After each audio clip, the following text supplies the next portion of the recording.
নামে কি বলেছিলি বোকাচোদা? বলছিলাম যে তোকে আমার বাড়ির মালিকের নাম ছাঁটাই মাল, এই হচ্ছে সেই খাসি।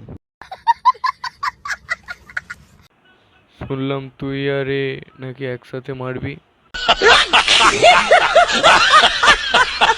হ্যাঁ মানে আমার এই দুইজন একসঙ্গে বসেই মারবো ভাবছি।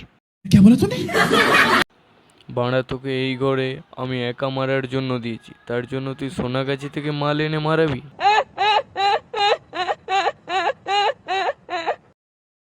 এখানে আমি রাশিয়ান আনবো, তাতে তোর কি রে? তুই যদি এখানে রাশিয়ান আনিস তাহলে দেখবি তোর খেলার আগে আমি খেলা খেলে দিয়ে চলে যাব, আর বাকিটা হয়ে যাবে ইতিহাস। তাহলে আমিও তোর বান্টুটা কেটে নেব। চুপ বাঞ্চোদ, আমার জন্য রাশিয়ান অপেক্ষা কর। তুই করতে পারিস? সবই জাপানি তেলের খেল রে বোকাচোদা। জাপানি তেল কোথায় লাগানো হয় তোর জানা আছে তো? ও তো সপের মাথায় রে। शाबाश बेटा, बहुत बढ़िया। এখন বাজারে হর্স ফায়ার একটা ট্যাবলেট আছে, দারুণ স্ট্রং। খেলেই তোর দেশি খেজুরটা সামস্টেল টিএমটি বারের মতন ফ্লেক্সিবল হয়ে লাফাবে।